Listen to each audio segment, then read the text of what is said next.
All right, so we have successfully removed the front sight base. Now we're going to remove the gas block. It's kind of the same thing. Get your bars up where you want them. Find the second smallest yoke. And again, carefully position your bars, to paraphrase Einstein, as close as possible, but not too close.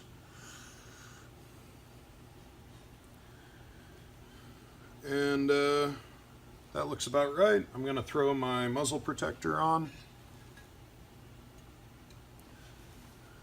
Again, which could be a penny, but Roberts is so much fun to work with. All right, I'm going to tighten up my hydraulic press. And now we're going to double check that both of our pins are out, and they are. Now we're just going to nice and easy come on down.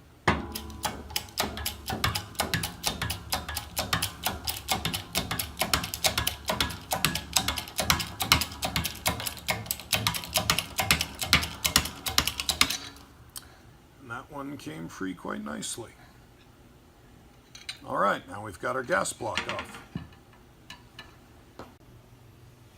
All right, so we're going to do the same thing with the rear sight tower now. We're going to remove this. I'm going to remind you now when we reverse this process, make sure this is on before you put the gas block and the front sight on, because you get to do it all over if you forget that. I'm going to loosen up my press a little bit.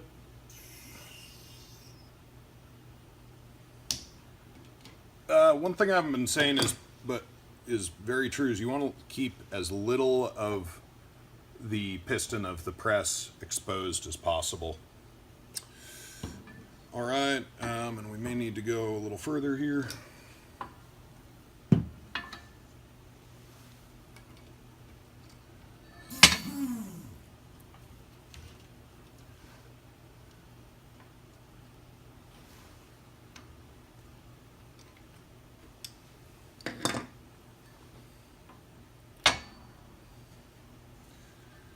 All right, now we're here, and we're going to use the second from biggest here.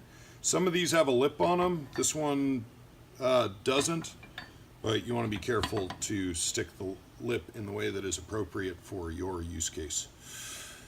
All right, again, we're going as close as possible, but no closer.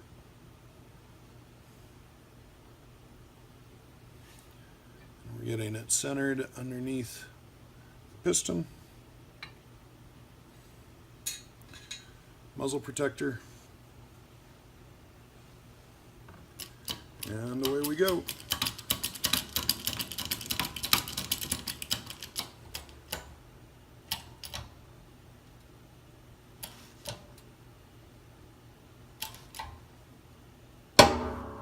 That's a little tighter than I'd like, but acceptable.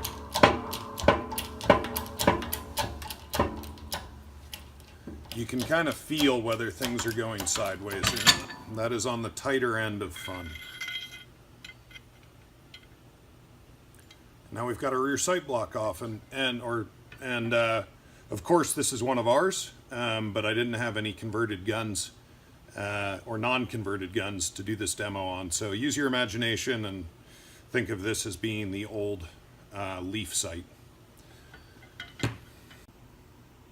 So now we've completely depopulated the barrel. First we took off the front sight, then the gas block, the handguard retainer, and the, you'll notice I did a clever swap on you, the old rear sight tower.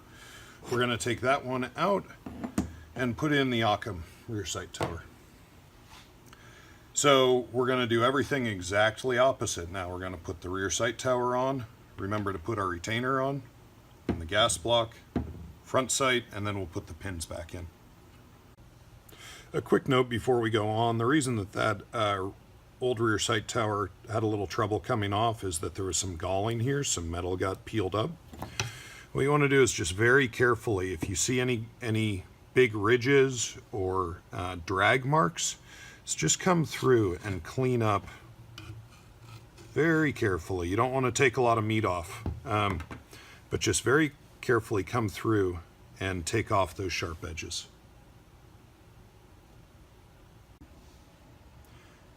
So the only new part that we're adding to this gun is this rear sight block.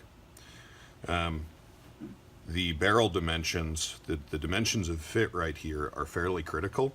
The interference needs to be about 1,000th or 2,000ths, meaning that this is 1,000th or 2 bigger than this, which is the other way around than you'd normally want. Normally for a slip fit, you want this smaller than this.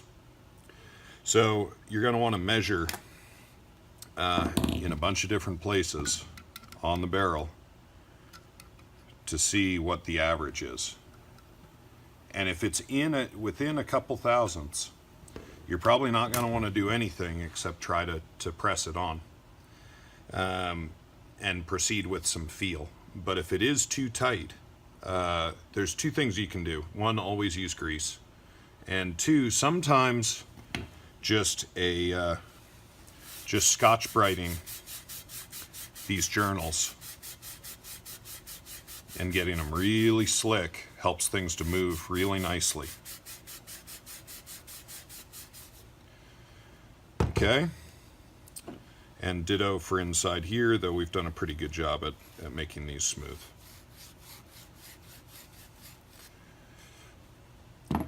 If after doing that and greasing it, you're still having a hard time, what you're going to want to do is take a piece of sandpaper and either shoe shine, go like that, but make sure you go all the way around evenly so that you're not making the circumference non-circular, taking it out of round into an oval. All right, we already know that this one fits pretty well. But let's go ahead. We're about to populate the rear sight tower now.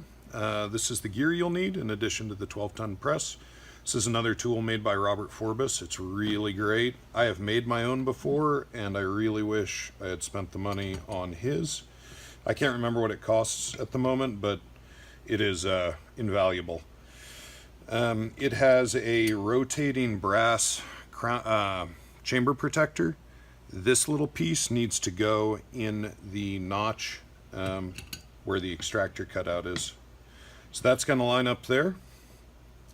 Then we're going to take some red lithium grease and we're going to lube this journal here.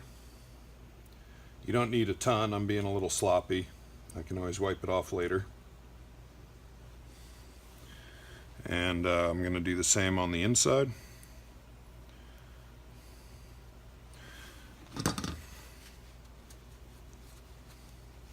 Okay, now we're going to, on the Century guns, the gap, we're going to clock this thing. You see that well? We're going to clock this as close to center as we can. And I'm going to get it. Okay. Just like that.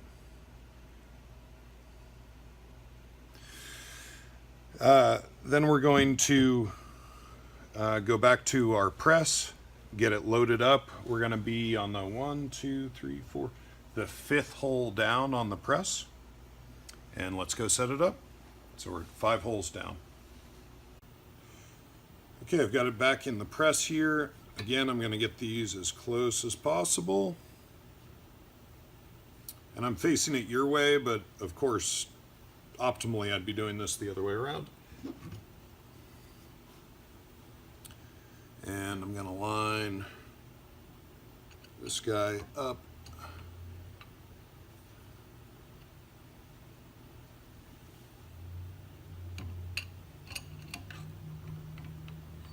Just rotate this and make sure I'm good. Looks like I am.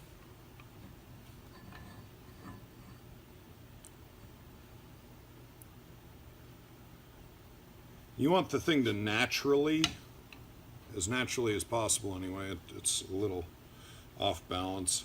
You want it to naturally kind of, as you wiggle it around, to be right where you want it.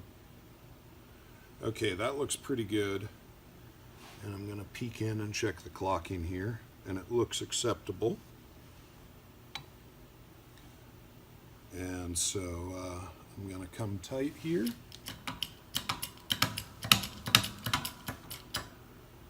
I'm just going to kind of hold over here and just kind of keep a feel on things.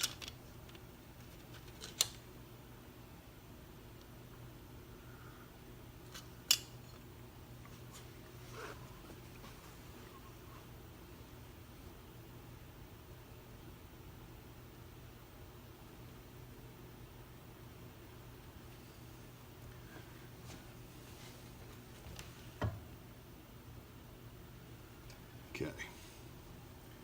All right. I'm going to go to town here. Not getting much resistance. Everything feels pretty good. I'm going to look again. Yep, and I've made it in there. On the AKMs, this gap is a little bit bigger, and so you'll need to be a little more conscious to get it perfect.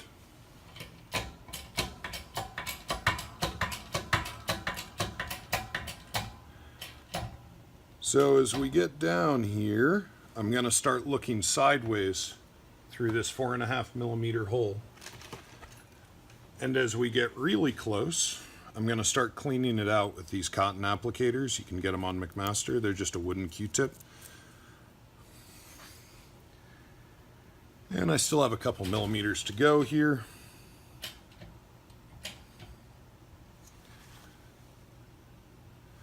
A couple more millimeters to go here.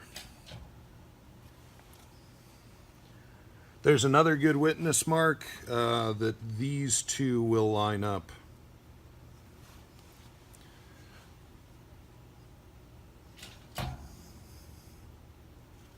Okay, I'm going to clean out the hole now.